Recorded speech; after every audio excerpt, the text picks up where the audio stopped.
Ya mismo hablamos de salarios en la República Argentina, de poder adquisitivo.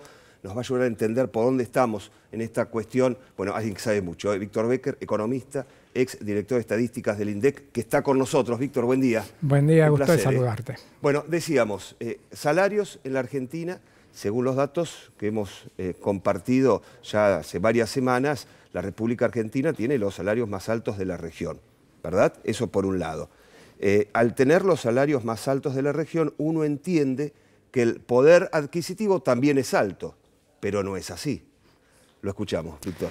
Bueno, efectivamente, si uno traduce los salarios que se pagan en la Argentina a dólares, obtiene que son los salarios más altos de toda la región.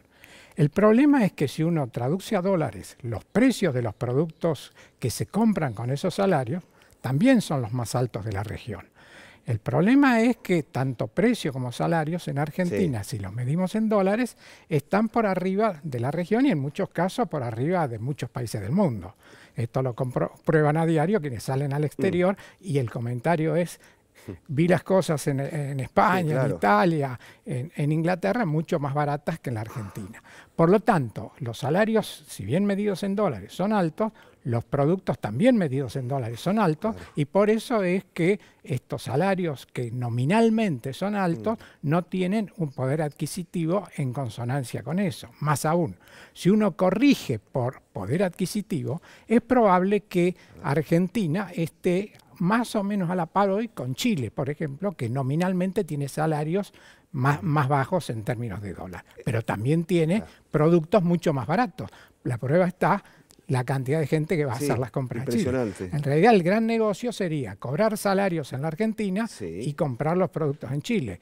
Esto lo hace alguna gente en Mendoza y efectivamente para ellos sí, los salarios en dólares son altos porque nivel adquisitivo también alto. Exactamente. Víctor, tenemos unas placas que ya las estamos compartiendo. Allí están. Bueno, salario mínimo en dólares, lo que usted recién decía. Argentina, 506 promedio, claro. Brasil, 290. México, 120. Uruguay, 425. Seguimos con otra placa más. Recién lo decía allí Víctor Becker. Precio de la canasta alimentaria básica, también en dólares. Argentina 440, Alemania 399, bastante bajo, Brasil 303 y México el más bajo de todos, 249. Bueno, allí está, los datos de la canasta básica alimentaria medidas en dólares, no en pesos. ¿Por qué hay que medir en dólares? Bueno, efectivamente, a la hora de comparar con si otras uno quiere comparar claro, con otro país, tiene que tener algún elemento de comparación. Normalmente se suele utilizar el dólar. En realidad lo que debería usarse es el dólar corregido por los precios internos. O sea, lo que hay que corregir es el valor del mercado del dólar por los precios internos. Eso es lo que sí efectivamente nos puede dar el verdadero poder adquisitivo de los salarios en los distintos países. Cuando uno hace esa corrección es donde aparece lo que yo señalaba antes. Argentina, Chile y Uruguay están más o menos a la par. Víctor, hablamos de salarios, de poder adquisitivo. ¿Y la inflación hacia dónde la ubicamos?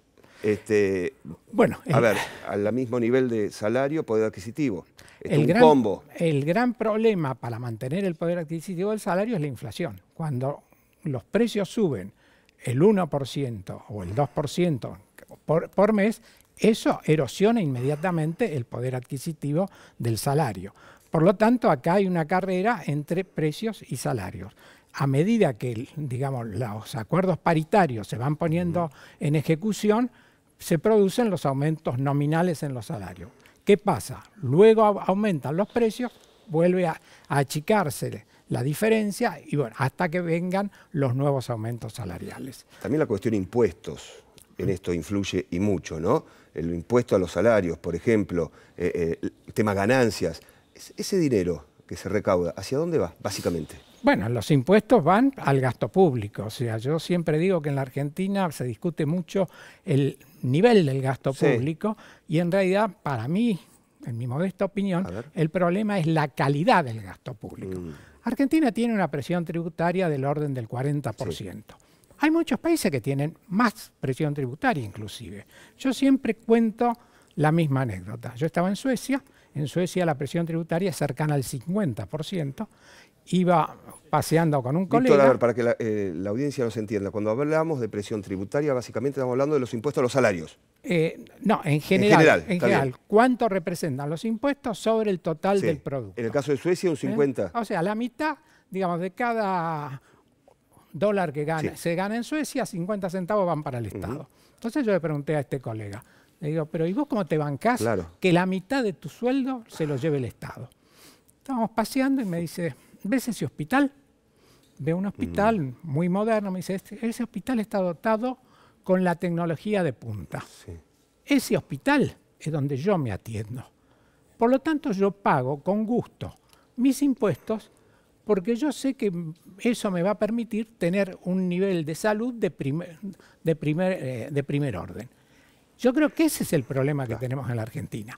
O sea, la gente se queja porque paga impuestos altos. Bueno, ahí también hay matices. O sea, decíamos, hay una presión tributaria del 40%. ¿Pero esto por qué?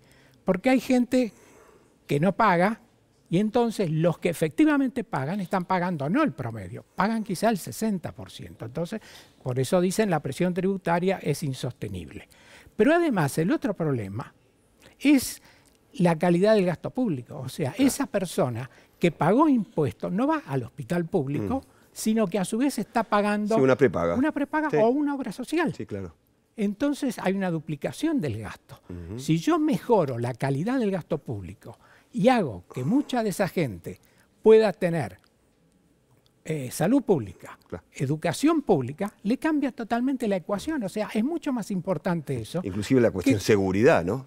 Tanta empresa de seguridad privada, no tendrían por qué existir, digo. Entonces estamos teniendo una duplicación de gasto. Entonces el problema, desde mi punto de vista, no es cuánto pagamos de impuestos, sino qué recibimos a cambio de esos impuestos. Si yo consigo tener menos gasto en salud privada, menos gasto en educación privada, menos gasto en seguridad privada, mi ingreso mejora mucho más que cualquier rebaja. El poder adquisitivo también crece, lógicamente. Víctor, bueno, usted trabajó en el INDEC, fue director de estadísticas. No le puedo dejar de preguntar, ¿cuál es su visión de cómo está funcionando ahora el INDEC? Bueno, obviamente el INDEC se ha recuperado, o sea, hoy tenemos estadísticas de las cuales podemos hablar porque sabemos que son confiables, que reflejan la realidad. Obviamente, 10 años de atraso, que fue lo que produjo la gestión anterior en el INDEC, no se recuperan en 24 horas. El mundo, mientras tanto, cambió, la tecnología cambió, el INDEC tiene que ayornarse a los cambios que ha habido en todo el mundo. Pero por lo menos sabemos que las estadísticas, tal como hoy se producen, son confiables y que el INDEC está en un rumbo de mejoramiento y esperemos que más temprano que tarde se apruebe en el Congreso el proyecto que el gobierno va a enviar al Congreso dándole autonomía al INDEC, que esa fue una lucha que libramos durante los últimos 10 años justamente para sustraerlo a las maniobras que estaba haciendo el gobierno anterior. Víctor, gracias por haber venido esta mañana. Ha sido un placer. Gracias por la invitación. Víctor Becker, economista, ex director de estadísticas del INDEC, una palabra autorizada justamente para hablar de números en la República Argentina. Pausa, ya estamos.